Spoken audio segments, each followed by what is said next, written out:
They say you can never truly go home again, but Major David Mitchell never expected to find his peaceful childhood neighborhood transformed into a war zone. By the time the dust settled that fateful night, 12 motorcycles lay scattered across the community center parking lot, their owners in handcuffs, and the man they called the judge learned a harsh lesson about the difference between terrorizing innocent civilians and facing a trained combat veteran. But that's getting ahead of our story. To understand how a quiet suburban neighborhood became a battlefield, and how one retired Special Forces operator dismantled the most feared motorcycle gang in 3 counties, we need to go back to where it all began. Before we dive into today's story, let us know in the comments where you're tuning in from, and if you enjoy stories like this, make sure to hit that subscribe button. We've got another amazing tale waiting for you tomorrow. David Mitchell stood motionless on the sidewalk, staring at his grandmother's Victorian house as the setting sun painted the sky in shades of orange and purple. 23 years of military service had taught him to trust his instincts, and right now every combat-honed nerve in his body screamed that something was wrong. The neighborhood felt different, tense, like a coiled spring ready to snap. The streets were too quiet for 6 p.m. on a warm evening.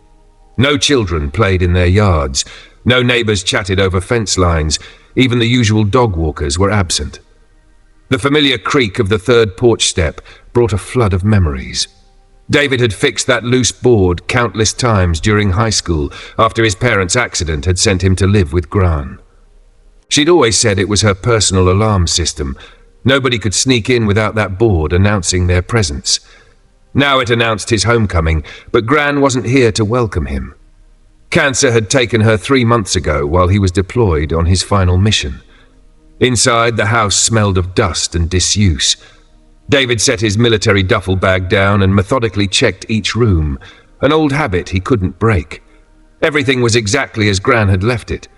The collection of porcelain angels on the mantel, the worn armchair where she'd taught him to read, the flag and its display case that had draped his grandfather's coffin at Arlington. But something felt off about the house's stillness. The sound of motorcycles shattered the evening quiet, not just 1 or 2 bikes, but many, their engines deliberately loud. David moved to the window, watching as 8 riders roared past, their black leather vests bearing a distinctive emblem, a snarling wolf's head surrounded by chains. The lead rider turned his head, catching David's eye through the window. Even at a distance, the man's smirk was visible. A soft knock at the back door pulled David's attention away from the window. Mrs. Martinez, his grandmother's best friend for 30 years, stood on the porch nervously glancing over her shoulder. Her silver hair was perfectly styled as always, but her hands trembled as she clutched her handbag. "David, thank God you're finally here," she whispered, hurrying inside. "Your grandmother, she tried to stop them. She tried so hard." "Stop who, Mrs. Martinez?" "The Iron Wolves. They moved in 6 months ago, bought the old community center. At first it was just noise, but now—" She pulled up her sleeve, revealing dark bruises on her wrist. "They demand protection money, weekly payments. Your grandmother refused to pay, said she wouldn't be bullied in her own home. That's when the harassment started." David's jaw tightened. "Tell me everything." Over the next hour, Mrs. Martinez painted a picture of systematic intimidation. The Iron Wolves, led by a man known as the Judge, had transformed the peaceful suburb into their personal fiefdom. Small businesses paid protection money, residents lived in fear, and the local police seemed powerless or unwilling to help. Your grandmother. Mrs. Martinez's voice cracked. She organized meetings, tried to get people to stand together. But after they vandalized the Thompsons' grocery store and broke poor Mr. Wong's windows, nobody dared resist anymore. The stress, the constant fear, it didn't help with her condition. David's hand clenched into a fist. He'd been fighting terrorists in foreign lands while his grandmother faced her own battle at home. The familiar weight of responsibility settled on his shoulders, the same weight he'd carried leading men in combat. A police siren wailed in the distance, then quickly fell silent. "They own some of the police," Mrs. Martinez explained. "Reports disappear, evidence vanishes. Even the FBI agent who came to investigate suddenly got transferred. Now nobody will help us." That changes today, David said quietly, his voice carrying the calm authority that had steadied his men through countless missions. Tell me about their operations. Everything you know. As Mrs. Martinez detailed the Iron Wolves' activities, David's military training kicked in. He mentally mapped patrol patterns, noted vulnerable points, and identified potential assets and threats. This wasn't so different from analyzing insurgent activities in hostile territory. The judge, Mrs. Martinez continued, he used to be a lawyer, if you can believe it. Marcus Rodriguez. Got disbarred for jury tampering 5 years ago. Now he runs the gang like it's his personal court system. Sets the fines, decides the punishments. Those who can't pay.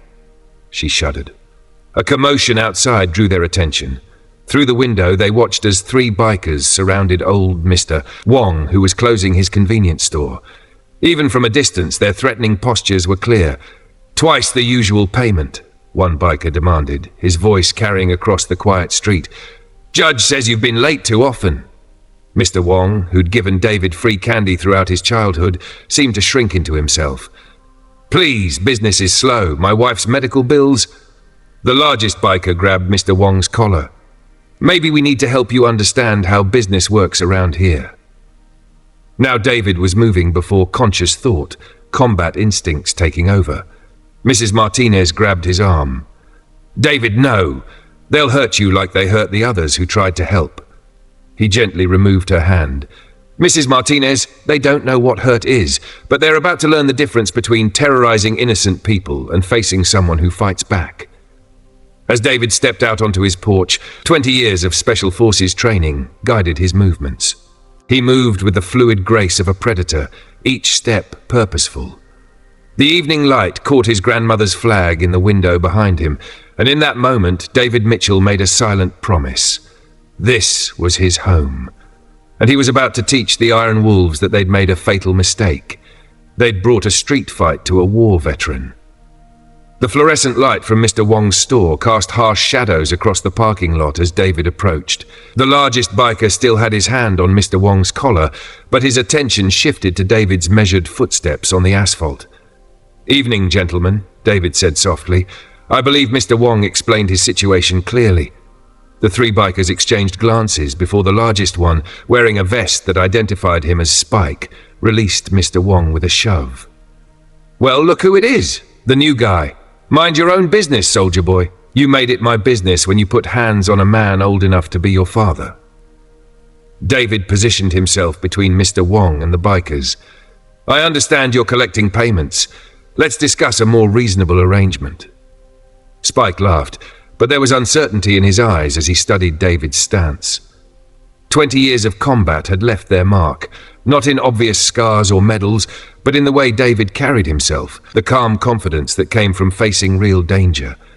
Listen up, tough guy. You don't make arrangements. The judge makes arrangements, and right now he's arranged for old man Wong here to pay double. Behind David, Mr. Wong whispered, Please, Major Mitchell, don't cause trouble. They will burn my store like they did with Chen's restaurant. No, they won't, David replied without taking his eyes off Spike, because these gentlemen are about to learn something important about this neighborhood. It's protected now. The shortest biker, a wiry man with snake tattoos covering his neck, pulled out a switchblade. The click of the blade opening echoed in the quiet lot. Protected by who? You? By all of us. David smiled, but it didn't reach his eyes. You see, I've spent the last 20 years learning about protection. Real protection. Not extortion dressed up as security, and I've gotten very, very good at dealing with people who confuse the two. Spike took a step forward, cracking his knuckles. Last chance to walk away, soldier boy. Wouldn't want to explain to the judge why we had to mess up that pretty uniform of yours. I'm not wearing a uniform anymore, David said quietly, which means I'm not bound by military rules of engagement. Think carefully about your next move. The 3rd biker, silent until now, grabbed Spike's arm. Hold up, this guy. I heard about him. Special Forces. 3 silver stars. My cousin served with him in Afghanistan. Spike shrugged off the warning. I don't care if he's Captain America. Nobody disrespects the Iron Wolves. He swung a meaty fist at David's face. What happened next became neighborhood legend. David moved with liquid grace, deflecting the punch and using Spike's momentum to send him sprawling. The snake-tattooed biker lunged with his knife, but David caught his wrist, twisted, and the blade clattered to the ground along with its owner. The third biker backed away, hands raised. "Hey man, we're just doing our job." "Your job?" David's voice carried across the lot. "Your job is terrorizing elderly shopkeepers, burning businesses, and beating up people who can't fight back." He turned to Spike, who was struggling to his feet. "Tell your judge I want to meet him tomorrow night, the community center." Spike spat blood onto the pavement. "You're dead, soldier boy. You hear me? Dead!" "I've heard that before," David replied calmly, "from better men than you. Tomorrow night. Don't keep me waiting." As the bikers retreated to their motorcycles, a small crowd gathered at the edges of the parking lot. David could see fear in their eyes, but something else too. A spark of hope. Mr. Wong clutched David's arm. "Major Mitchell, you don't understand. The judge, he has connections. Police, City Hall, even judges. Real judges. They will hurt you. Mr. Wong, when I was 14, you caught me trying to steal a candy bar. Instead of calling the police, you gave me a job sweeping your store. You trusted me when nobody else would. Now it's my turn to return that trust." The crowd grew larger. David recognized faces from his childhood. Mrs. Peterson from the bakery, Coach Thompson who'd taught him football, the Martinez twins who'd grown into young men, all watching, all wondering if change was finally possible. "Listen to me." David raised his voice to address the gathering. "I know you're scared. The Iron Wolves have ruled through fear for too long, but fear only works when we are alone. Together we're stronger than any gang." A police car cruised past slowly, its occupants watching but not stopping. David noted the vehicle number. Tomorrow would be about more than just confronting the judge. It would be about exposing everyone who enabled the Iron Wolves' reign of terror. Back home, David found Mrs. Martinez waiting anxiously on his porch. "I saw what happened," she said. "Your grandmother would be proud. But David, the judge, he doesn't fight fair. Neither do I, Mrs. Martinez, not anymore." David walked into his house and opened his duffel bag. Under his clothes lay a small case containing everything he'd need. Not weapons, but something far more dangerous to men like the judge. Evidence. For the next several hours, David made calls to old contacts. A state police captain who owed him from their days in the Rangers, an FBI agent he'd worked with on counter-terrorism, and a deputy district attorney who'd never forgotten how David had saved his son in Kandahar. By midnight, his grandmother's dining room table was covered in papers, photos, and maps. The Iron Wolves had been careful, but they'd never faced someone trained in military intelligence. Every protection payment, every act of vandalism, every corrupt cop, it all formed a pattern, and patterns could be broken. A text message lit up his phone. "You're dead, soldier boy. The judge sends his regards." David smiled. They still didn't understand. They thought this was about territory, about power, about fear. But they were wrong. This was about justice. And tomorrow night the Iron Wolves would learn what happened when they brought their street tactics against a man who'd spent his life training for real war. Outside, a motorcycle engine roared past his house, then another. They were watching, trying to intimidate him. But David Mitchell had stared down warlords and terrorists. The Iron Wolves were about to discover they'd made a fatal mistake. They'd threatened the wrong veteran's home. Dawn broke over Cedar Grove with an uneasy silence. David had spent the night reviewing satellite images of the neighborhood, another skill from his military days that was about to prove useful. The Iron Wolves' patrol patterns were sloppy and predictable. They never expected anyone to study them this closely. A soft knock at his door revealed Officer Sarah Chen, looking nervous in her crisp uniform. "Major Mitchell, I worked with your grandmother on the neighborhood watch before the Iron Wolves shut it down." David gestured for her to enter. "The department?" Chen glanced over her shoulder. "There's not much we can do. They have pictures, videos of officers taking money. Evidence disappears. Witnesses change their stories." "Which officers?" David's voice was quiet but intense. "Sergeant Reynolds, Lieutenant Harris, maybe others." Chen pulled out a small notebook. "I've been keeping records, but my captain says to drop it." David studied the young officer. "Why are you telling me this?" "Your grandmother, When they started threatening businesses, she was the only one who stood up. Said someone had to fight back. Chen's eyes filled with tears. 2 days later, they broke into her house. The stress, her heart. David's jaw tightened. They broke in? That wasn't in the police report. There was no report. Reynolds lost the paperwork. Chen straightened her shoulders. I became a cop to protect people, not to watch thugs terrorize innocent citizens. Tonight, David said, things change. But I need you to do something for me. By mid-morning, the neighborhood was buzzing with whispered conversations. The confrontation at Wong's store had sparked something. Not quite hope, but a restless energy. The Iron Wolves responded by flooding the streets with members, their presence more aggressive than usual. David watched from his porch as 3 bikers harassed Mrs. Peterson, demanding immediate payment for extra protection. The old woman's hands shook as she counted out bills from her retirement check. His phone buzzed. A text from an unknown number. Last chance, soldier boy. Leave town or we burn everything you care about, starting with Granny's house. David's response was simple. Come try. Inside, he continued gathering intelligence. Chen's notebook provided names, dates, and locations. The Iron Wolves had started small, noise complaints, vandalism, then protection payments from businesses. Soon they controlled building permits, health inspections, even school contracts. The judge's legal background had helped him create a network of corruption reaching into City Hall. A knock at his back door revealed Mr. Wong's teenage son, Tommy. Dad sent me, the boy whispered, said to give you this. It was a USB drive. Security camera footage, Tommy explained. Dad's been saving it, every payment, every threat. He was too scared to show the police. Your father's a brave man. They broke his arm last month, said it was a warning. Tommy's eyes hardened. Make them pay, Major. By afternoon, more people came forward. Mrs. Martinez brought her late husband's old ham radio set, perfect for secure communications. Coach Thompson offered his hunting cabin as a safe house. Even Mr. Chen, whose restaurant had been burned down, provided documentation of suspicious insurance claim denials. David's dining room became an operations center. Maps marked with patrol routes, lists of corrupted officials, and financial records showing money movements. The Iron Wolves had created their own little kingdom, but they'd never faced an enemy who understood asymmetrical warfare. A commotion outside drew his attention. 2 bikers were spray-painting threats on his garage door. Dead man walking. David watched calmly through his security cameras newly installed last night, recording everything. The bikers took special pleasure in desecrating his grandmother's prized rose bushes. Officer Chen called with an update. They're nervous. The judge called an emergency meeting. Every member has been ordered to the community center tonight. Perfect. Everything ready on your end? State Police Tactical Unit is on standby, FBI 2, but David. Chen hesitated. These guys, they're not just thugs. The judge, he enjoys hurting people. I know.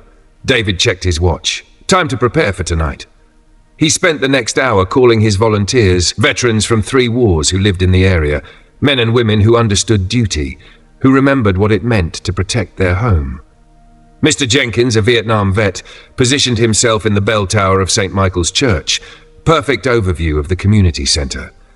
The Martinez twins, both ex-Marines, took up positions covering the back exits. Every approach, every escape route would be watched. As sunset approached, David made one final call to his FBI contact. You have everything? Enough to take down their whole operation, the agent confirmed. Just get us proof of the judge's direct involvement. David hung up and walked to his grandmother's flag case. Inside, hidden in the frame, was a small recording device, military-grade, courtesy of his Special Forces days. Mrs. Martinez appeared at his door one last time. David, please be careful, these men, they're animals. No, Mrs. Martinez.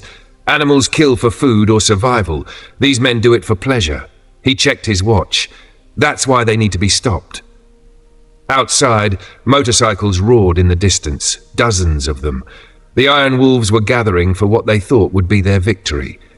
They didn't understand that David had spent 20 years learning the art of war.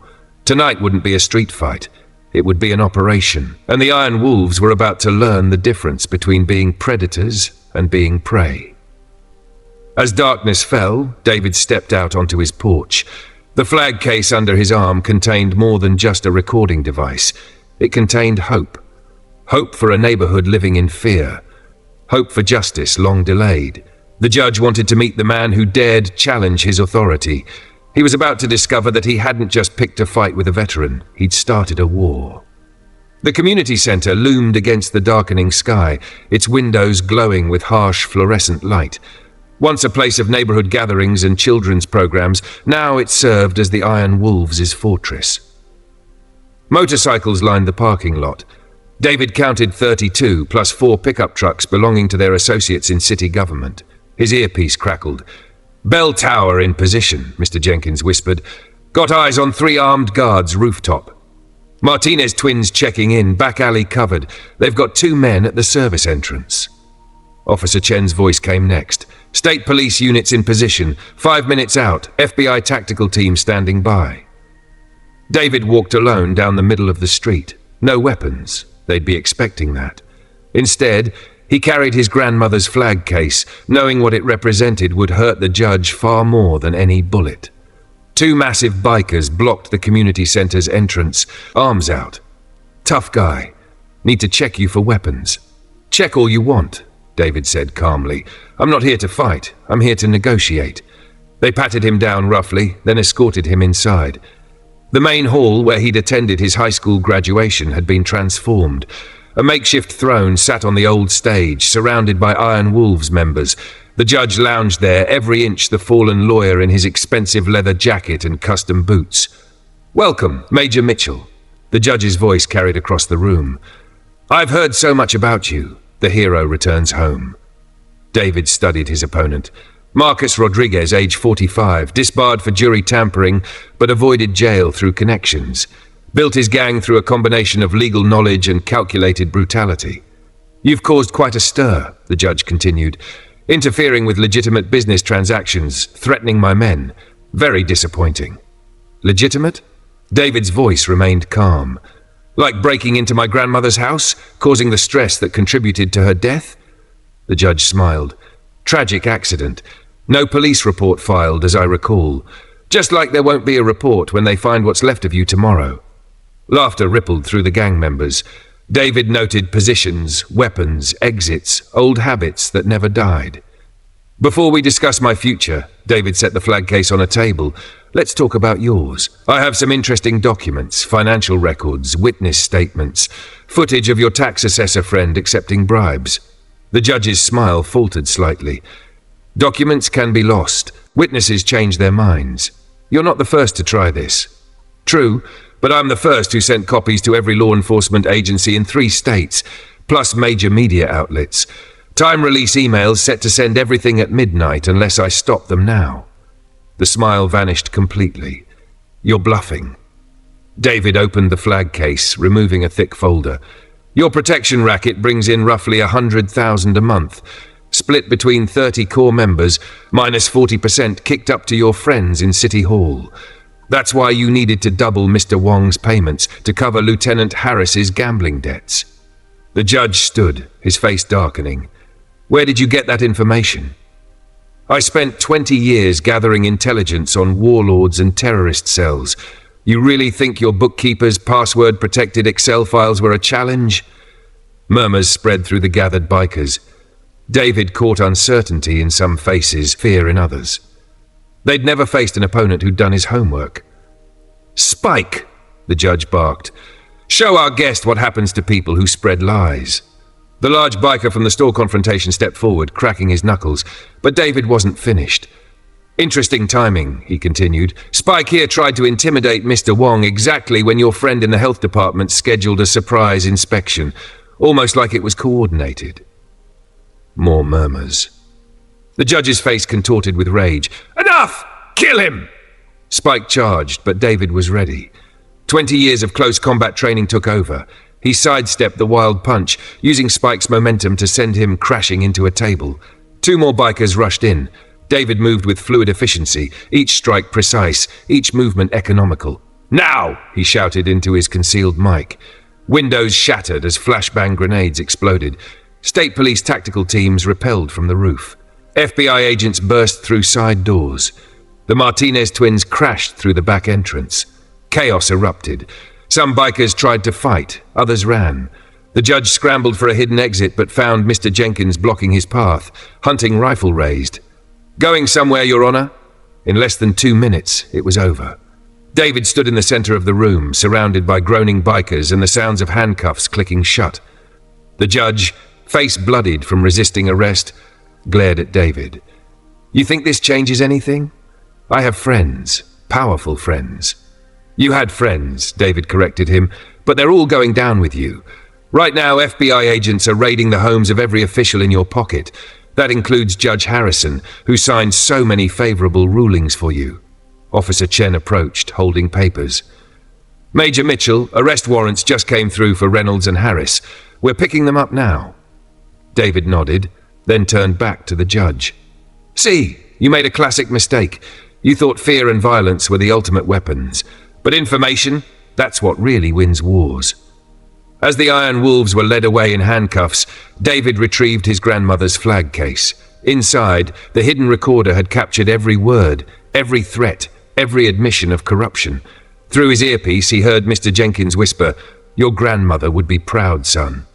Outside, neighbors had gathered, watching as their tormentors were loaded into police vans. The long nightmare was ending. But David knew his work wasn't finished. Tomorrow would bring new challenges. Corrupted systems needed cleaning. Damaged lives needed rebuilding. A community needed to heal. But tonight, as he watched the judge being led away, David allowed himself a small smile. He'd fought wars in distant lands, but this victory here, in his grandmother's neighborhood, felt more significant than any medal he'd earned. The Iron Wolves had ruled through fear. They never understood that real strength comes from protecting others. Now, they had all the time in the world to learn that lesson from inside a prison cell. Dawn broke over Cedar Grove differently the next morning. Children waited at bus stops without fear. Mrs. Peterson opened her bakery on time, not waiting for collectors. Mr. Wong's convenience store sign glowed proudly in the early light. But David knew better than to celebrate too early. 20 years of military service had taught him that the aftermath of victory often proved more challenging than the battle itself. His phone hadn't stopped buzzing since midnight. FBI agents needed statements, state police requested documentation, local news wanted interviews. But the most important call came from Tommy Wong. "Major Mitchell," the boy's voice trembled. "They're back. Not the main gang, but their allies. The Street Kings from downtown. They're at Dad's store." David was moving before Tommy finished speaking. He'd anticipated this. Power vacuums always attracted opportunists. Through his earpiece, he alerted his volunteer network. "Mr. Jenkins, you copy. Read you clear, son. Already got eyes on them. 4 bikes, 2 cars. They're trying to take over the Iron Wolves' territory." David reached the store in time to see 5 men in Street King's colors surrounding Mr. Wong. Their leader, a heavily tattooed man called Razor, was making their position clear. "Iron Wolves are gone," Razor grinned, "but business continues. Same arrangement, new management." "The arrangement is over." David's voice cut through the morning air. "This neighborhood isn't accepting new management applications." Razor turned, studying David with cold eyes. "The famous Major Mitchell. You caused quite a mess last night, but you don't understand how things work. There's always someone ready to step in." "Actually," David moved closer, noting positions and weapons with practiced ease, "you don't understand. The Iron Wolves didn't just lose their leaders, we exposed their entire network. Every corrupt cop, every bought official. Right now, the FBI is freezing accounts, seizing assets, and arresting collaborators." Razor's grin faltered slightly. "You think that matters? Streets don't care about FBI investigations." "True," David agreed, "but they care about profit. Look around. Every store has cameras now, connected to a secure network. Every transaction is recorded, every threat documented. The old system is gone." Through his earpiece, David heard the Martinez twins confirming positions. Mr. Jenkins had his scope trained on Razor from the church tower. Officer Chen had state police units on standby. "You're outnumbered." Razor stepped forward. "In case you hadn't noticed." I notice everything," David replied calmly. "Like how your right hand keeps twitching toward your jacket. The gun you're carrying isn't comfortable. You're not used to it. Your men keep looking over their shoulders because they know my people have them surrounded." And your car's engines are still running, meaning you're not as confident as you pretend. For the first time, uncertainty flickered across Razor's face. He hadn't expected this level of tactical analysis from a neighborhood watchdog. Last chance, David continued. Leave now. Tell your friends this territory is protected, not by gangs, not by corrupt cops, but by the people who live here. People who aren't afraid anymore. Razor tried to maintain his tough facade, but David saw the calculations happening behind his eyes. The Iron Wolves' fall had changed the equation. Territory wasn't worth much if it came with federal attention. This isn't over, Razor spat, backing toward his bike. Actually, it is. David pulled out his phone. Because while we've been talking, facial recognition software has been running on my security feeds. Interesting warrant you have in Nevada. Would be a shame if that information reached local authorities. The Street Kings retreated, trying to look tough but fooling no one. As their bikes roared away, neighbors emerged from their shops and homes. Mr. Wong gripped David's arm. They will tell others, the old man worried. Other gangs will come. Let them come, David smiled. Each time they'll find us stronger, better organized, more united. That's how you win a war, not just by fighting battles, but by making the enemy realize the cost is too high. Throughout the day, David coordinated with Officer Chen and his volunteer network. Security cameras were installed at strategic points, communication protocols were established, and the neighborhood watch was rebuilt, this time with military precision. Mrs. Martinez brought coffee to the volunteers. David, what you did, taking down the Iron Wolves, scaring off the Street Kings, it's amazing. But can we really keep this up? David watched as children played freely in their yards for the first time in months. We don't have a choice. Freedom isn't a one-time achievement. It requires constant vigilance. His phone buzzed. The FBI agent from last night. Mitchell, you need to see this. We're finding connections between the Iron Wolves and bigger operations. Mexican cartel, gun runners, human trafficking. Your grandmother's neighborhood was just the tip of the iceberg. David thought about the scared faces he'd seen yesterday, the relieved ones today. Send me everything you have. If they want a war, we'll give them one. As evening approached, David sat on his grandmother's porch, watching his neighbors reclaim their streets. The Iron Wolves were gone, but he knew this was just the beginning. Other threats would come, but this time they wouldn't find scared victims.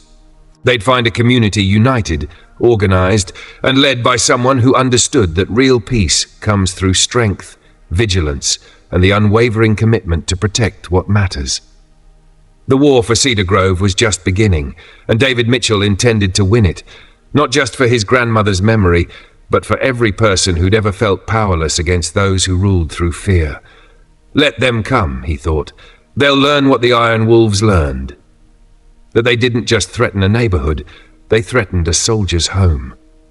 3 days after the Iron Wolves' fall, David sat in his grandmother's study reviewing intelligence reports. The FBI's investigation had uncovered disturbing connections.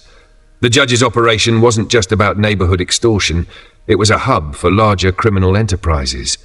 Officer Chen arrived with fresh coffee and worse news. They're releasing some of the lower-ranking Iron Wolves on bail.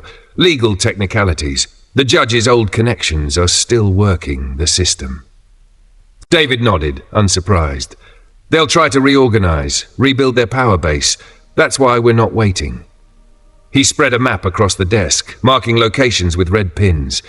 Every safe house, every stash spot, every meeting place the Iron Wolves used. We're not just defending anymore, we're taking the fight to them. That's not exactly legal, Chen worried. Everything I do is legal, David corrected her. We're just going to make it impossible for them to operate. Watch and learn. His phone buzzed. Mr. Jenkins reporting from his observation post, 3 former wolves at the Blue Moon Bar, looking mighty unhappy. Good, David checked his watch. Right on schedule. He'd spent his military career studying enemy patterns, predicting responses. The Iron Wolves' remnants were painfully predictable. First, they'd gather at their old haunts. Then they'd try to reassert control through violence. But David had already changed the battlefield. Martinez twins, you copy? Operation Clean Sweep is a go. Across town, carefully orchestrated moves began. Health inspectors, honest ones this time, descended on Iron Wolves-connected businesses. Building inspectors found violations at their apartments. Traffic cops monitored their movements. "This is harassment," one biker complained to Officer Chen. "No," she replied, writing another ticket. "This is law enforcement. Get used to it." By nightfall, the message was clear. Cedar Grove wouldn't be easy pickings anymore. But David knew the real challenges were still coming. His FBI contact called with urgent news. "Mitchell, we've got movement. Cartel soldiers arriving from down south. They're not happy about losing their distribution network." "How many?" "At least 20. Heavily armed. These aren't street thugs. They're trained killers." David smiled grimly. "So am I."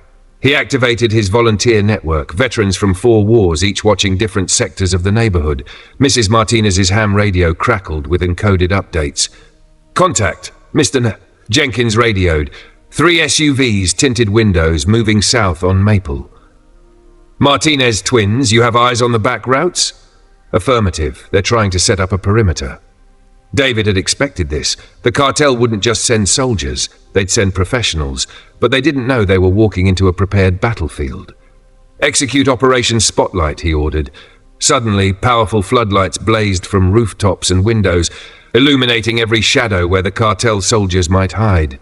Security cameras pivoted, covering every angle, motion sensors activated. "What the hell?" one cartel soldier cursed as his tactical advantage vanished. David's voice carried through carefully placed speakers. "Gentlemen, welcome to Cedar Grove. I see you brought weapons, which is a violation of local ordinances. I should mention you're currently surrounded by multiple law enforcement agencies." It wasn't a bluff. FBI tactical teams had been waiting. State police SWAT units emerged from concealed positions. Even honest local cops, tired of corruption, joined the operation. "You have exactly 1 minute to surrender," David continued. "After that, things get complicated." The cartel soldiers were good, but they weren't prepared for this level of coordination. They'd expected to intimidate a neighborhood. Instead, they found themselves in a military-style ambush. "This isn't over," their leader shouted as they retreated. "Neither do I," David muttered, watching through his surveillance feeds. Later that night, his volunteers gathered in his grandmother's living room. The room had become their command center, walls covered with maps and surveillance photos. Mr. Jenkins cleaned his rifle while providing tactical assessments. "They'll be back," Jenkins warned. "Cartels hate losing territory." "Let them come," David replied. "Each time they'll find us stronger.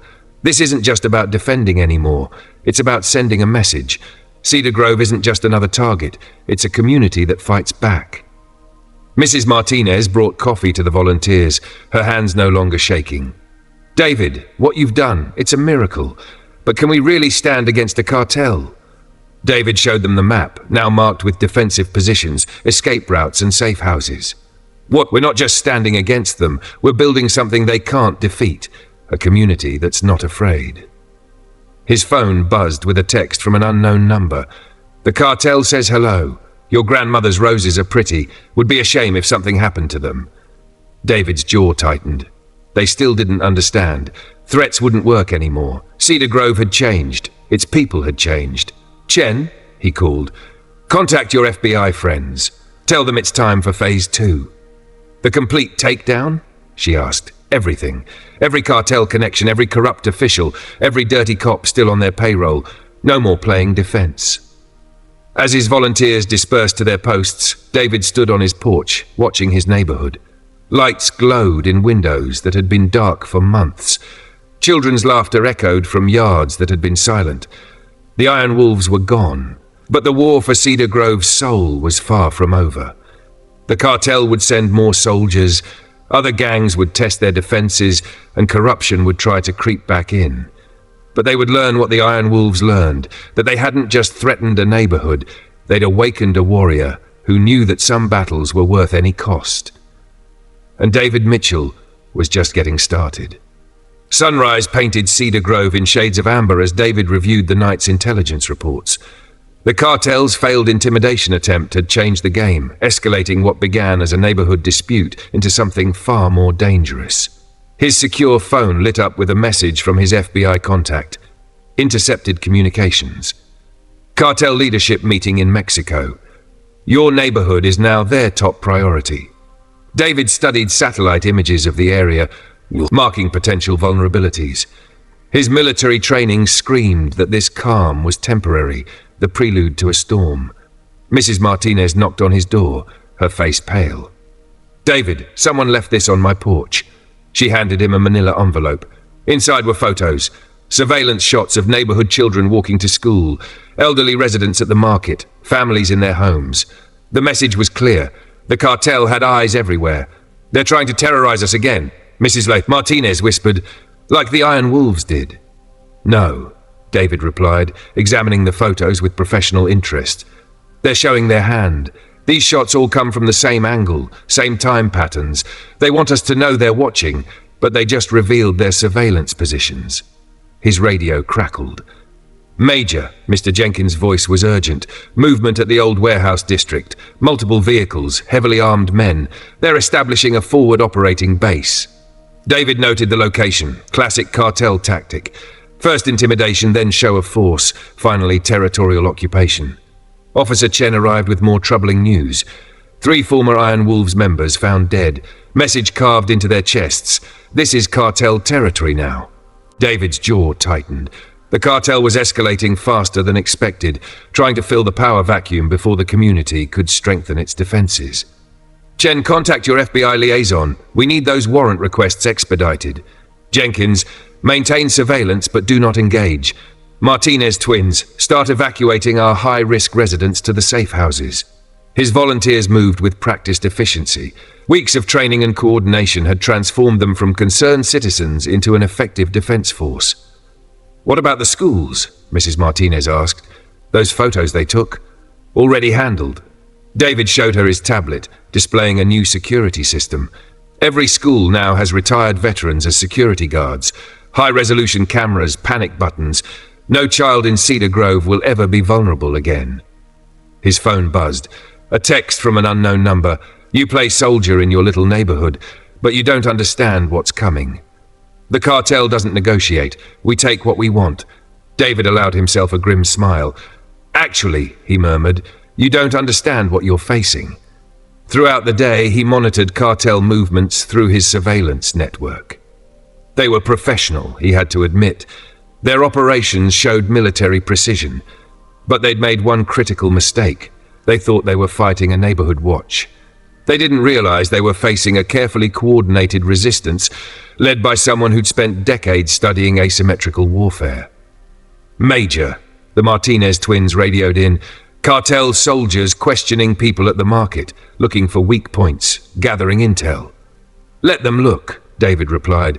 "Every person they threaten, every business they target, just strengthens our case." His FBI contact called again. "Mitchell, it's worse than we thought.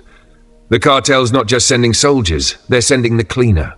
Their top enforcer, former special forces, suspected in over 30 murders." "Good," David said quietly. "Let's give him something to clean." As evening approached, David gathered his core team in his grandmother's living room. The room had become their command center, walls covered with maps and surveillance photos. "They'll hit us hard," he explained, "but we've got something they don't expect. A community that won't break. Every threat makes us stronger. Every act of intimidation brings us closer together." Officer Chen studied the tactical displays. The department's compromised again.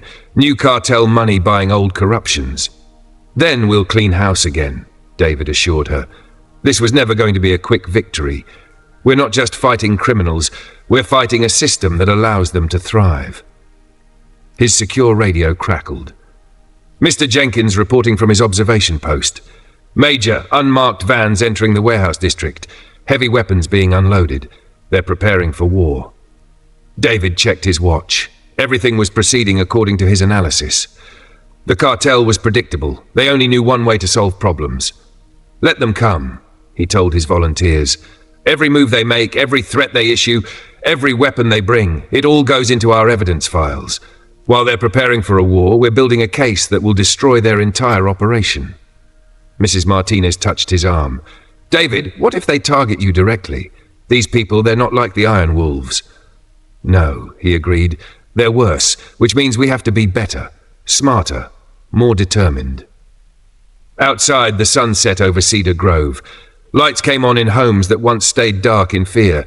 Children played in yards that had been empty for months. The neighborhood was healing, finding its strength. But David knew the real fight was just beginning. The cartel wouldn't stop with threats and intimidation. They were coming to erase Cedar Grove's resistance, to make an example of anyone who dared stand against them. They didn't understand that some things were worth any cost, that real strength came not from violence or fear, but from protecting others. Let them come, David thought. They're about to learn what the Iron Wolves learned, that they hadn't just threatened a neighborhood, they declared war on a community that refused to surrender. And surrender wasn't in David Mitchell's vocabulary. The first sign of the cartel's real offensive came at midnight, not with violence, but with money. David watched through his surveillance network as luxury cars delivered men in expensive suits to City Hall for an emergency council meeting. They're buying the whole system, Officer Chen reported, monitoring police channels. New bribes, bigger promises, half the council's already in their pocket. David had expected this. The cartel operated differently from street gangs. They corrupted from the top down.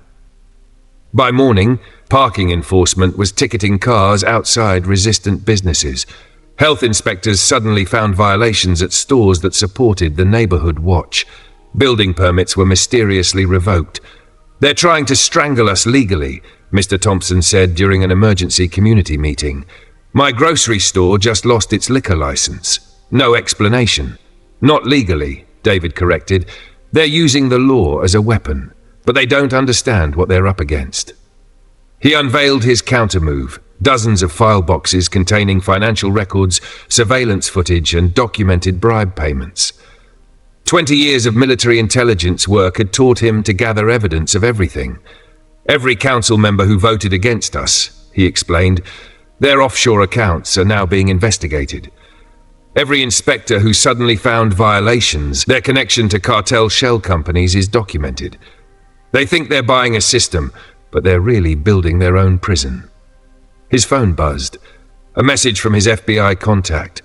The cleaner arrived last night. Already 3 bodies found. He's sending a message. David studied the crime scene photos. The victims were former Iron Wolves members who'd refused to work with the cartel. Their deaths were meant to show the price of resistance. They still think this is about fear, he told his volunteers. Time to show them what real strength looks like. Throughout the day, Cedar Grove's resistance intensified. When cartel soldiers tried intimidating shop owners, they found veterans waiting.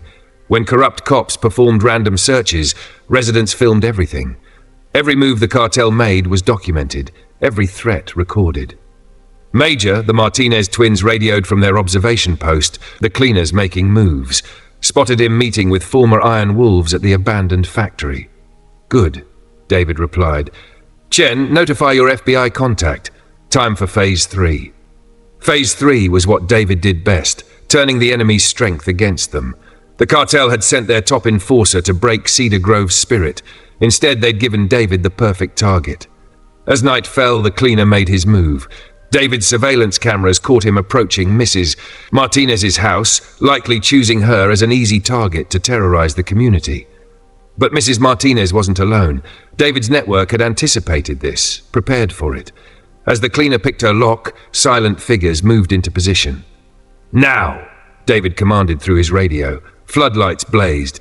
The cleaner found himself surrounded by FBI tactical teams, their weapons trained on his position. His reputation for violence meant nothing against overwhelming force. Miguel, the cleaner Sanchez, David's voice carried across the quiet street. You're under arrest for 37 counts of first-degree murder. The cartel can't help you now. The cleaner tried to fight. He was good, David had to admit, but not good enough against operators who'd trained for exactly this scenario. As the FBI led him away, David received another text from an unknown number. You think one arrest changes anything? We own this city now. Check your accounts, David replied, all of them. Within hours, the cartel's carefully constructed network began to crumble. Shell companies were exposed, bank accounts were frozen, and every official they'd bribed suddenly faced federal investigation. This is impossible, a cartel lieutenant was heard saying on intercepted communications. How did they trace everything? The answer was simple. David hadn't just been fighting the cartel, he'd been documenting their entire operation, building a case that would destroy their infrastructure. Back at his command center, David briefed his volunteers. The cartel made the same mistake as the Iron Wolves. They thought fear was their greatest weapon. They never understood that documentation, evidence, and community solidarity are more powerful than violence. Officer Chen brought fresh intelligence. They're pulling back, regrouping. But David, there's chatter about bringing in heavy hitters from Mexico, real killers. Let them come, David said quietly. Every enforcer they send, every dollar they spend, every threat they make just strengthens our position. They don't understand we're not just defending a neighborhood anymore, we're dismantling their entire operation. Mrs. Martinez served coffee to the volunteers, her hands no longer shaking. David, what you've done, it's more than just protecting us. You've given us back our dignity. David studied the tactical displays showing cartel movements. They were adapting, changing strategies, but so was Cedar Grove. Each confrontation made the community stronger, more united. They'll try again, he warned his people. The cartel doesn't accept defeat easily, but neither do we. Outside, Cedar Grove settled into another night, but it wasn't the fearful darkness of recent months. Porch lights glowed, neighbors chatted across fences, and children slept safely in their beds. The cartel would send more soldiers, more money, and more threats. But they would learn what the Iron Wolves learned, what the Cleaner learned. That they hadn't just targeted a neighborhood, they'd awakened a community that refused to be victimized. And they'd challenged a warrior who knew that some battles weren't just worth fighting, they were worth winning at any cost. The cartel's response came at dawn, not with violence, but with lawyers. Dozens of them, filing lawsuits against David, his volunteers, the Neighborhood Watch, anyone who dared resist. They're trying to drown us in legal fees, Officer Chen explained, dropping another stack of court papers on David's desk. Harassment claims, civil rights violations, defamation suits. David studied the documents with a grim smile. They still don't understand. Every lawsuit requires discovery. Every claim needs evidence. They're not attacking us. They're giving us legal access to their entire operation. His phone rang, the FBI contact, sounding worried. Mitchell, cartel leadership is furious. They've never failed to take territory before. They're calling in specialists, not just killers, extortionists, blackmailers, experts in psychological warfare. Perfect, David replied. Let them waste resources. Every specialist they send is another thread we can pull to unravel their organization. Throughout the morning, David watched the cartel's new tactics unfold. Local media suddenly ran stories questioning the Neighborhood Watch's methods. Anonymous sources claimed David was a dangerous vigilante. Social media filled with orchestrated outrage. They're trying to turn public opinion against us, Mrs. Martinez worried, showing him the latest news reports. No, David corrected her. They're showing their desperation. Each false story, each planted narrative gives us more evidence of their coordination. His secure radio crackled. Mr. Jenkins reporting from his observation post. Major, got eyes on some interesting visitors. Cartels meeting with former city officials, judges, even some state legislators. Document everything, David ordered. They think they're building an alliance. They're actually creating a conspiracy map for federal prosecutors. By midday, the pressure intensified. Building inspectors condemned 3 supportive businesses. The health department suspended restaurant licenses. Police conducted random traffic stops on Neighborhood Watch volunteers. But Cedar Grove had changed. Instead of cowering, residents filmed every interaction. Instead of paying bribes, business owners documented every inspection. The cartel's bureaucratic warfare backfired, creating a paper trail of corruption. They're getting desperate, Officer Chen noted, monitoring police channels. Chatter suggests they're planning something big, multiple teams moving into position. David checked his tactical displays. The cartel had learned from their previous failures, deploying forces more carefully, but they still didn't understand what they were really fighting. Chen, activate Protocol Echo. Jenkins, alert all observation posts. Martinez twins, begin evacuation procedures. His volunteers moved with practiced efficiency, implementing plans they'd rehearsed dozens of times. Within hours, high-risk residents were relocated to safe houses. Surveillance coverage doubled. Every approach to Cedar Grove was monitored. "You've turned the whole neighborhood into a fortress," Chen marveled. "Not a fortress," David corrected her. "A community. The cartel keeps thinking in terms of territory and control. They don't understand that we're not just defending streets, we're protecting homes, families, lives." His phone buzzed with another threat. "Everyone has a breaking point. We'll find yours." David's response was simple. Others have tried.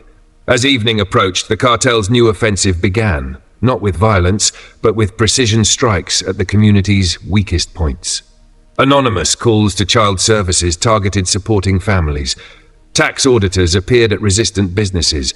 Building code violations mysteriously multiplied. But David had anticipated this. Each false report was documented. Each targeted audit created evidence of correlation. The cartel's attempts to use the system as a weapon became proof of their corruption. "Major," the Martinez twins radioed in, "they're moving in specialists. Former intelligence operatives, psychological warfare experts." "Good," David replied. "Let them come. Every specialist they deploy is another thread we can pull." In his command center, David studied the pattern of cartel movements. They were learning, adapting, but so was Cedar Grove. Each new tactic strengthened the community's resolve. "They think they're fighting a neighborhood watch," he explained to his volunteers. "They don't understand they're facing a movement. Every person they threaten, every business they target, just adds to our evidence pile." Mrs. Martinez brought coffee to the watchers. "David, these people, they're not just criminals. They have real power, real connections." "Yes," he agreed, "and that's their weakness. The bigger their network, the more vulnerabilities they create. Every corrupt official, every bought judge, every compromised cop is another point of failure." Outside, Cedar Grove prepared for another night of vigilance. But the atmosphere had changed. Where once there was fear, now there was determination. Where there was isolation, now there was unity. The cartel would send more specialists, more lawyers, more threats.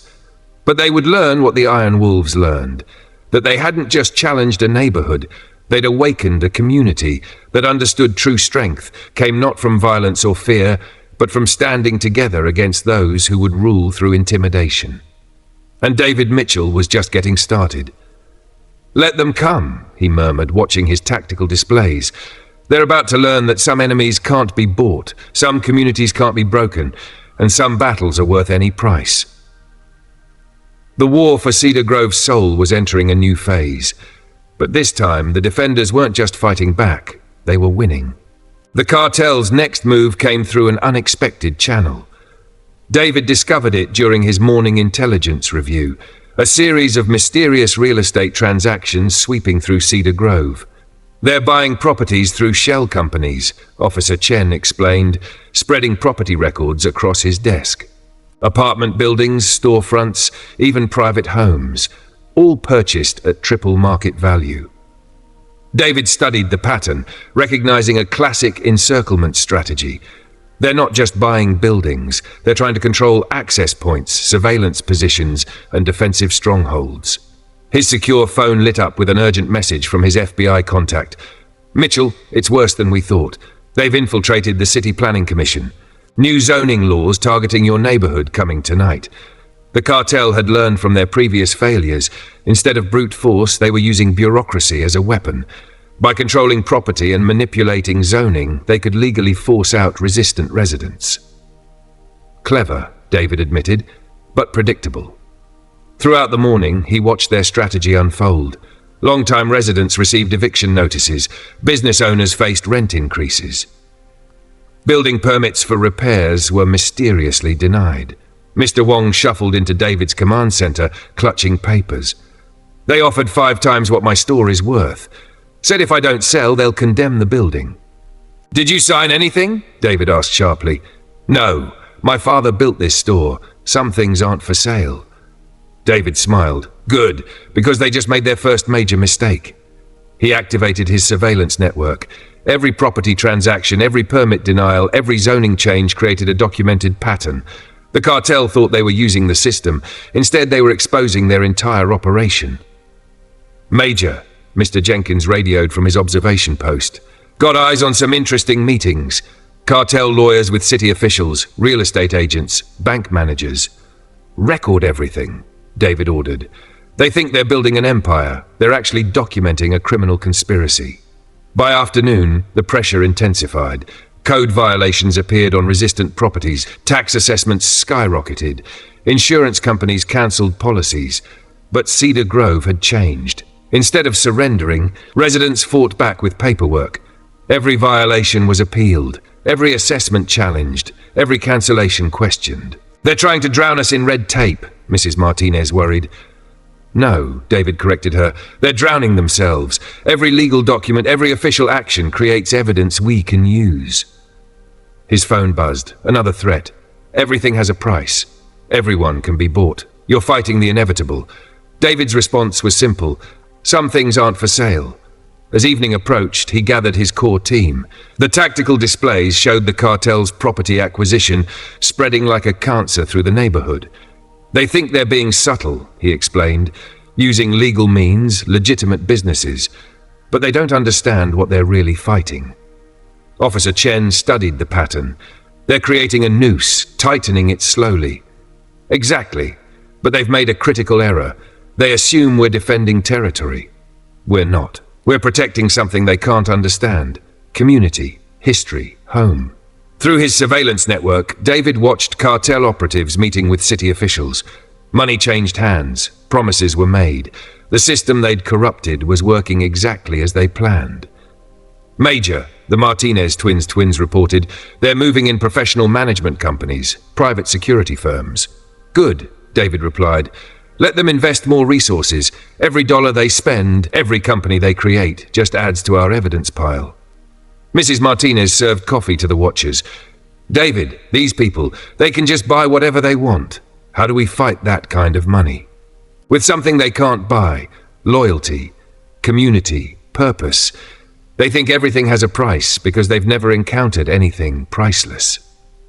Outside, Cedar Grove settled into another night of vigilance. But the atmosphere wasn't fearful. Where the cartel expected to find weakening resolve, they found strengthening determination. They'll keep coming, David told his volunteers, with more money, more lawyers, more pressure, but they don't understand what they're facing. His phone lit up with yet another threat. Your neighborhood is already ours.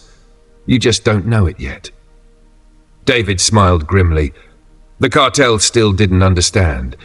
They thought they were buying buildings, controlling territory. They didn't realize they were fighting something that couldn't be purchased, the human spirit. Let them come with their money, he murmured, watching his tactical displays. Let them try to buy what can't be sold. They're about to learn that some things are beyond price. The war for Cedar Grove had entered a new phase, but this time the defenders weren't just fighting for their homes, they were fighting for their souls. And that was something no amount of money could conquer. The cartel's frustration manifested in an unexpected way. David noticed it first in his morning intelligence briefing. Their communication patterns had changed. They were getting erratic, desperate. Major, Jenkins radioed in, overnight surveillance shows them moving in new players, different from the usual muscle. These guys look professional. David watched through his network as unmarked vans delivered teams of men carrying sophisticated electronic equipment. Not thugs or soldiers this time, technical specialists. They're escalating to cyber warfare, he informed his core team, trying to crack our surveillance network, compromise our communications. Officer Chen brought more troubling news. They've hired a team of private investigators. They're digging into everyone's past, you the volunteers, even supporters. David had anticipated this phase. When money and muscle failed, enemies always turned to information warfare. The cartel was hoping to find secrets, vulnerabilities, pressure points. Let them dig, he told his team. Every investigation they launch gives us more evidence of their coordination. Besides, he smiled grimly, they're not the only ones who know how to gather intelligence. Throughout the morning, David watched their new strategy unfold. Neighborhood Watch volunteers received emails containing personal information, subtle reminders that they were being watched. Business owners found their private financial records mysteriously leaked online. Mrs. Martinez rushed in, clutching her laptop. David, they're posting things about my late husband, things that aren't true. They're trying to divide us, he explained. Create doubt, breed mistrust, classic psychological warfare tactics, but Cedar Grove had evolved beyond such manipulation. Instead of hiding from the exposures, residents shared them openly. Every attempted blackmail became another documented cartel tactic. Major, the Martinez twins reported, they've got hackers hitting the neighborhood security network, trying to blind our cameras. Good, David replied. That means they're getting desperate, and desperate enemies make mistakes. His FBI contact called with urgent news. Mitchell, they're not just using tech specialists. They've hired a team of former intelligence operatives. These guys are good, real professionals. Perfect, David said, because professionals leave professional trails, and I've spent 20 years learning how to follow them. By afternoon, the digital assault intensified. Security systems faced sophisticated attacks. Communication networks encountered jamming attempts. Surveillance cameras detected interference. But David had prepared for this. His military experience had taught him that technology was just a tool. The real strength lay in people. They think they're fighting a security system, he explained to his volunteers. They don't understand they're facing a community. Technology can be hacked. People's resolve cannot. His phone buzzed with another threat. Everyone has secrets. Everyone has weakness. We will find yours. David's response was characteristic. Secrets don't matter when you're not ashamed of who you are. As evening approached, he gathered his core team. The tactical displays showed the cartel's digital siege spreading across Cedar Grove. They're trying to blind us, Officer Chen noted, watching security cameras go dark. No, David corrected her. They're exposing themselves. Every attack creates evidence. Every probe leaves traces. They think they're gathering intelligence. They're actually building our case.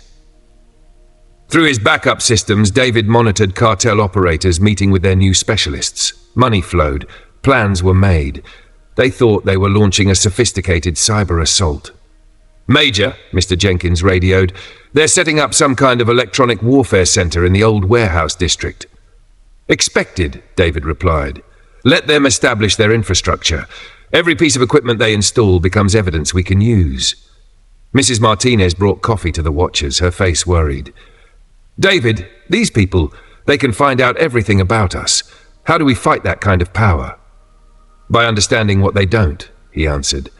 They think information is power, but they don't understand that real strength comes from what we stand for, not what we hide. Outside, Cedar Grove prepared for another night of digital warfare, but the atmosphere wasn't fearful. Where the cartel expected to find panic over exposed secrets, they found acceptance and unity. They'll keep digging, David told his volunteers, looking for weaknesses, vulnerabilities, pressure points, but they don't understand what they're really fighting. His phone lit up with yet another threat. Your defenses are already compromised.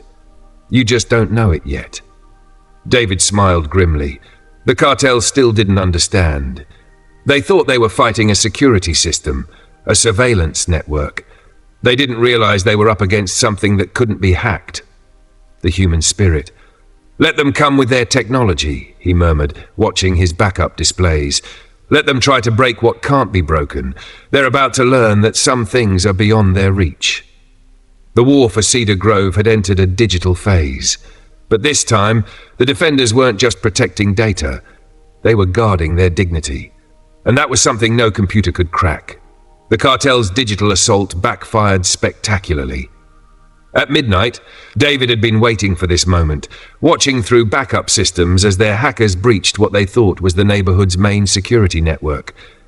They're in, Officer Chen reported, monitoring the fake systems David had set up as a trap, downloading everything. Perfect, David smiled. Let them take it all. What the cartel's tech specialists didn't realize was that they weren't just downloading surveillance footage. They were installing a sophisticated tracking program designed by David's own cyber warfare contacts.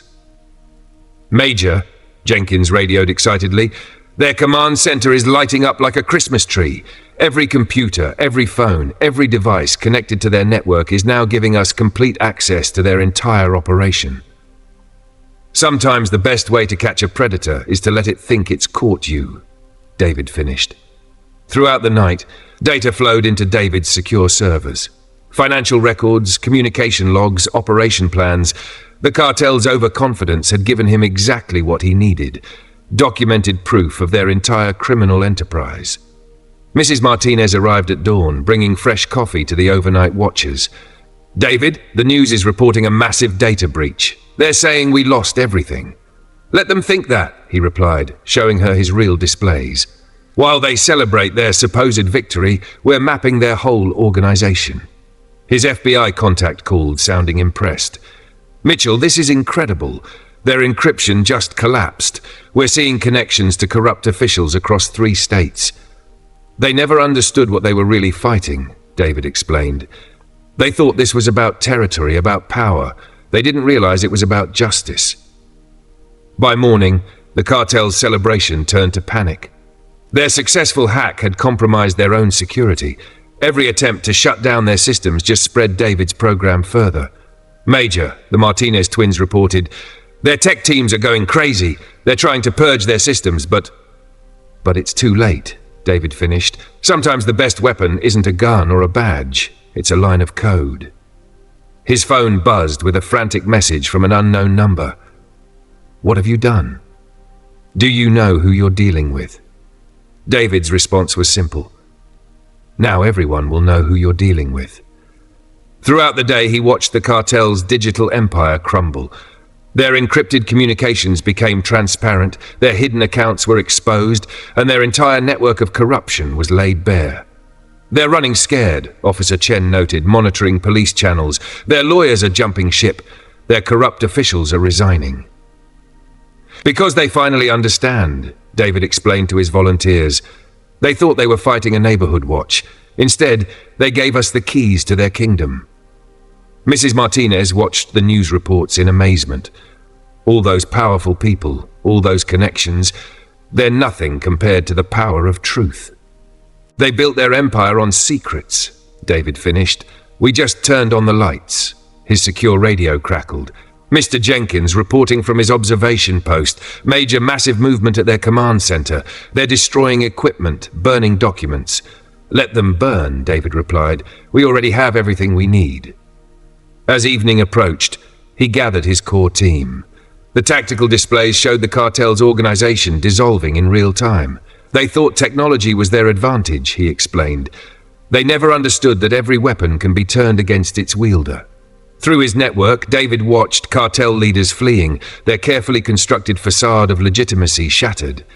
"What happens now?" Officer Chen asked. "Now," David smiled, "we show them what real justice looks like." His phone lit up with one last threat. This isn't over. No one crosses the cartel and lives.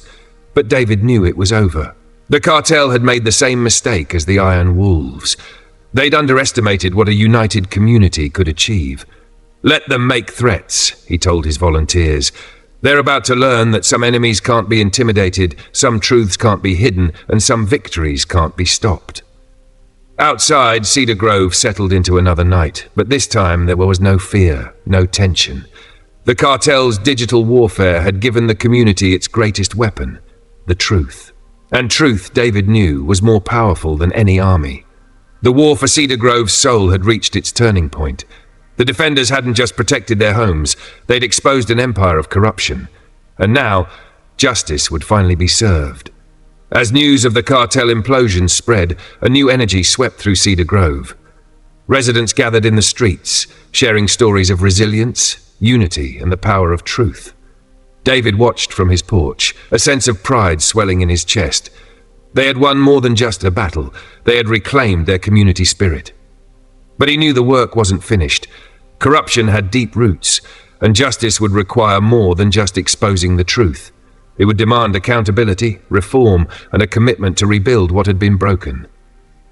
His phone buzzed with a call from his FBI contact. "Mitchell, the Attorney General wants to speak with you personally. What you've uncovered, it's bigger than we ever imagined." David smiled. "Tell her I'm ready to get to work." The next weeks passed in a whirlwind of activity. Federal agents poured into Cedar Grove, following the evidence trail David had provided. Arrests were made, assets seized, and corrupt officials indicted. The scale of the cartel's influence shocked even the most cynical observers. but David's focus remained on his community.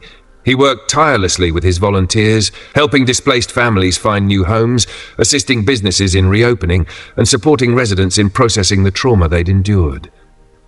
Mrs. Martinez found him one evening, poring over rebuilding plans in his grandmother's study. "David, I've been thinking. We need more than just repaired buildings. We need to repair the soul of our community." David nodded. "What do you have in mind?" "A community center. A place for healing, for learning, for coming together. We could use the old library building." "I love it," David said. "Let's make it happen." The project became a labor of love for the entire neighborhood. Volunteers donated time, skills, and resources. The Martinez twins, with their construction experience, led the renovation. Officer Chen secured funding through seized cartel assets. Mrs. Martinez poured her heart into designing programs for youth, seniors, and families. As the center took shape, so did a new sense of purpose in Cedar Grove. The fear that had once haunted the streets gave way to determination, the isolation to connection. Slowly, the wounds left by the Iron Wolves and the cartel began to heal. 3 months to the day after the cartel's fall, the Cedar Grove Community Center held its grand opening. Hundreds gathered to celebrate, filling the once-abandoned library with laughter, music, and the aroma of Mrs. Martinez's famous tamales. David stood at the podium, looking out at the sea of faces. There were the old-timers who'd seen the neighborhood through good times and bad, the young families just starting to put down roots, and the volunteers who had become like family. Each had played a part in the extraordinary journey that brought them to this moment. "My grandmother used to say that a community is only as strong as the stories it tells about itself," David began. "For too long, the story of Cedar Grove was written by those who sought to control through fear. But today, we reclaim our story." He spoke of resilience in the face of terror, of unity in the face of division, of the indomitable human spirit that had refused to be broken. He spoke of the power of truth to shatter even the most entrenched corruption, and the power of justice to heal even the deepest wounds. The battle for Cedar Grove's soul was not won by any one person, he said. It was won by all of us, by every individual who refused to be intimidated, every voice that spoke out against injustice, and every act of courage and compassion in the face of cruelty. As he closed, David's eyes settled on a framed photo near the podium, his grandmother, smile warm and eyes sparkling with the fiery determination he remembered so well. My grandmother believed in the promise of this community. She believed that together we could overcome any challenge, weather any storm. She gave her life to that belief, and though she didn't live to see this day, I know she'd be proud of what we've accomplished. Not just in removing the evil that threatened us, but in the ties we forged, the community we built, and the story we've begun to write together. He raised a glass in toast, voice ringing with emotion, to Cedar Grove. May we continue to write a story of hope, resilience, and unity, and may we never forget the power of a community that stands together. As the celebration stretched into the evening, David found a quiet moment to slip away to his grandmother's grave. He laid a bouquet of her favorite yellow roses against the headstone, fingers tracing the inscription. Courage is not the absence of fear, but rather the judgment that something else is more important. We did it, Gran, he whispered. We took back our home. But it was never really about winning a war, was it? It was about building peace, about protecting not just a place, but the people who make it worth fighting for. He thought of the community center, the laughter of children and the chatter of neighbors echoing through once empty halls. He thought of Officer Chen, who'd found her voice as a leader, of the Martinez twins, channeling their skills into creation rather than conflict, of Mrs. Martinez, whose tamales were more than just food, they were an expression of love, a symbol of the nurturing spirit that held them all together. The Iron Wolves thought they could break us. The cartel thought they could buy us. But they never understood what really makes a community strong. It's not territory or power or money. It's the unbreakable bonds between people who look out for each other, who lift each other up, and who refuse to let each other fall. A soft breeze rustled through the trees, carrying with it the faint strains of music from the celebration. David closed his eyes, letting the truth of the moment wash over him. We won, Gran. But not just against the criminals and corrupt. We won something far more precious, a chance to write a new story. A story of a neighborhood that became a family, and a family that became unbreakable. He laid a hand on the headstone, a silent promise, and that's a story that will never end. As he walked back toward the community center, toward the lights and laughter and love, David knew his journey in Cedar Grove was far from over. There would be more challenges ahead, more battles to fight, and more stories to write. But he also knew he would never have to fight them alone. He had an army at his back now, an army of neighbors, friends, and family. An army united not by fear or force, but by an unshakable commitment to each other. An army of ordinary heroes who had looked evil in the face and said, "Not in our neighborhood, not on our watch." David smiled, heart full, as he stepped back into the celebration. This was just the beginning, and he couldn't wait to see what the next chapter held. For now, Cedar Grove was more than just a dot on a map. It was a beacon, a shining example of what happens when people stand together, fight together, and believe together.